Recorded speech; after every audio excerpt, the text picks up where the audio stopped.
কলেজের ভেতর সন্ধ্যে 7:30টার পর কি করে ঘটলো? কোথায় নিরাপত্তা মেয়েদের?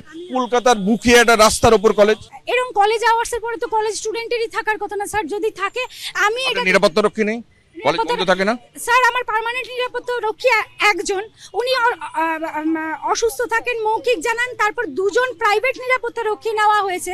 আমাদের তো পার্মানেন্ট স্টাফই কম। মনোজিৎ মিশ্র যিনি অ্যারেস্ট হয়েছেন, যিনি মূল অ্যাকিউজড, তিনি আপনার এই কলেজে কিভাবে যুক্ত?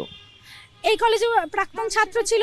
তারপরে গভর্নিং বডি অ্যাপয়েন্টমেন্ট মানে ডাইরেকশনে সেদিন আরো দুজনের অ্যাপয়েন্টমেন্ট হয়েছিল, পিওরলি টেম্পোরারি, যেহেতু এরকম ক্লিন করতে হয়, ইয়ে করতে হয়।